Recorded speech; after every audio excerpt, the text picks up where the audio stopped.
most shocking images are from Huntington Beach, California, where at the conclusion of the U.S. Open of surfing on Sunday, a white mob began rioting. The angry crowd vandalized property, broke the windows of businesses, looted some stores, and brawled with each other on the streets of downtown Huntington Beach.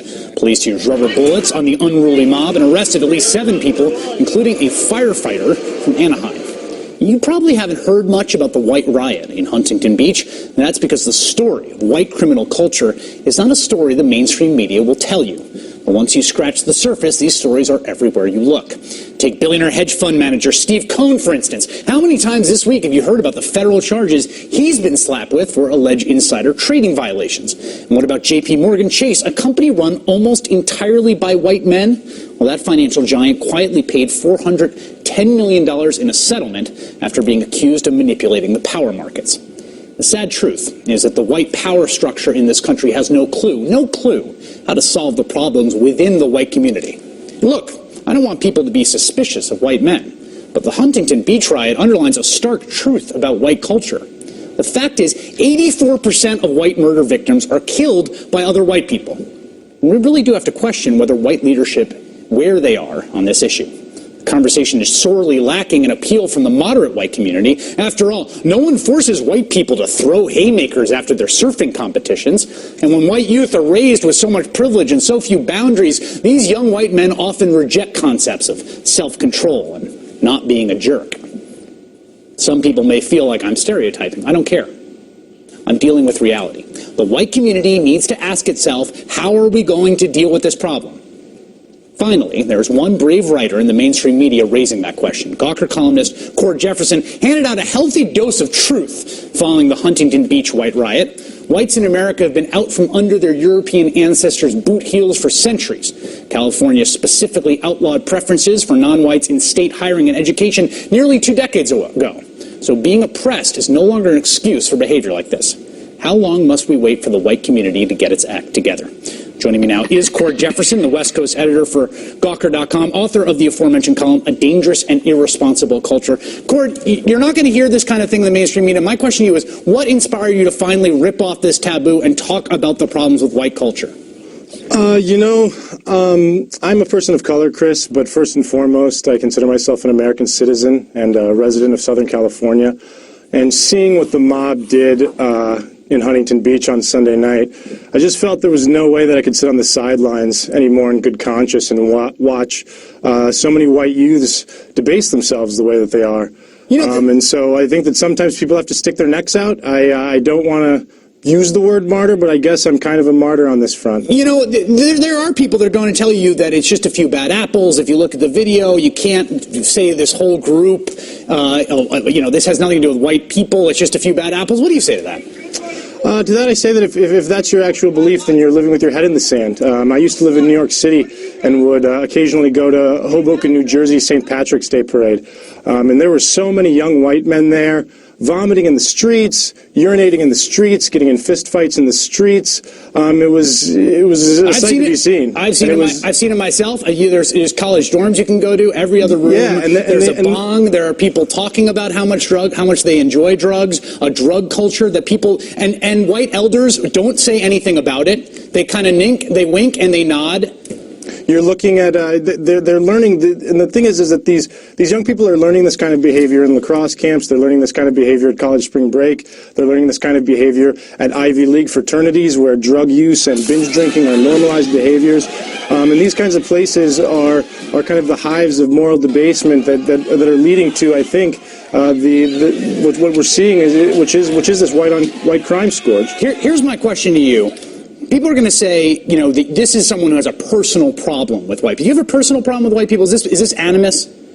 No, I think any time that you tell the truth, there's going to be those people who come out and think that you're doing it for some insidious reason and say that you're a racist. I kind of knew that some white people were going to say that this is just. I knew that some white people were going to call this playing the race card, but it isn't playing the race card. My best friend is white. My mother is actually white. My prom date in high school was a white woman. She was very white, actually. she used to ride horses and do that whole thing. So obviously very, very deep. I have very deep roots in the white community. This isn't hatred for whites. This is just tough love, and I felt it was time that somebody told the truth to these people. It's a hard conversation, but it's one we need to have. And I'm glad we're having it. And my question to you, Court, is what is it going to take to get the white power structure, prominent whites, Hillary Clinton, Joe Biden, to start speaking out on this kind of thing, to start talking about the St. Patty's Day parades, to start talking about the drug culture on campuses, to even just take the first step and condemn the Huntington Beach riots?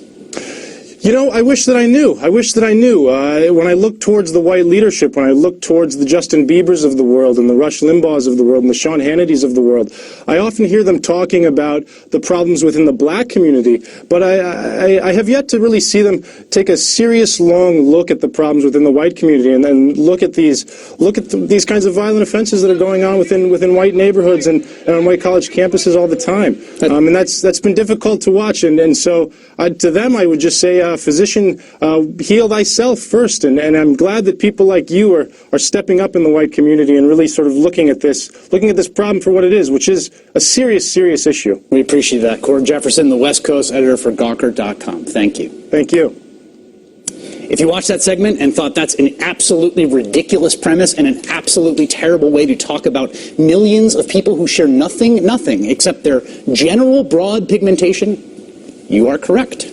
And remember that the next time you hear those same arguments, but with a different word in place of the word white. And that's the memo.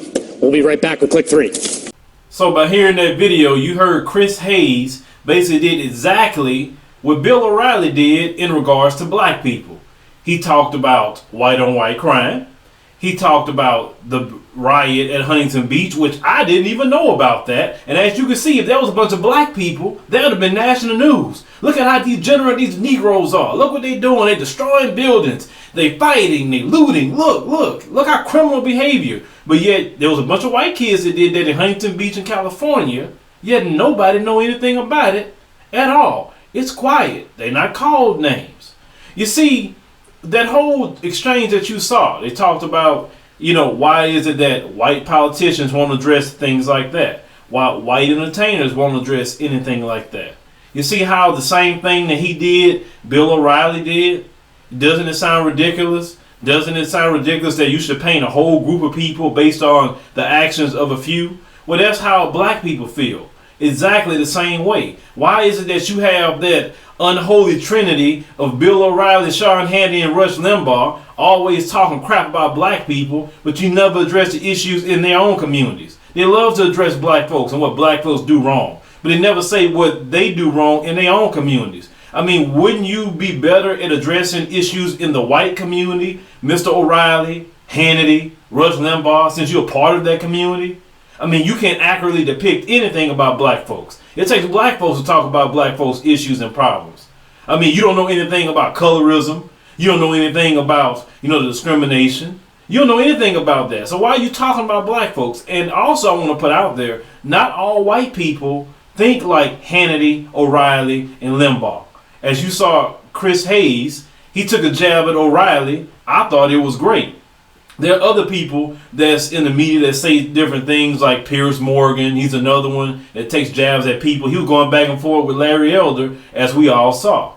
The thing is, you don't need to broad stroke brush a people group based upon a few. We don't need to say blacks commit all the crimes when FBI statistics prove blacks do not commit all the crimes. We don't need to say, all this black on black crime when Chris Hayes showed that 84% of the crime that happens to white people are by whites. So most of the crime against whites are white on white crime. But yet no one wants to talk about that. Crime happens in every community, whether it's Hispanic, Asian, white, black, whatever. I mean, people like O'Reilly, Hannity, and Limbaugh trying to make their living off of throwing a lot of shade at black people, because they know there's a group in this nation that love to just hear about black people, and they're so obsessed with black folks that they can't do nothing with themselves because they're racist. And that's what I don't get. If I don't like you because you're a different color, well, I want to hear about you. I can care less about you if I don't like you. So shout out to Chris Hayes and MSNBC for putting this out. Hit me up in the comments, future commentators, Scott YouTube channel. Up with that hair of hers. And then this guy, she a woman. She not acting like a woman, ignoramus. Because if she was acting like a woman, she wouldn't be fighting the way she was fighting. She gonna have her kids in that kind of place? Come on, that's wrong. And I'm gonna tell you something, black men. I'm gonna talk to you about something for a minute. Now, we talk about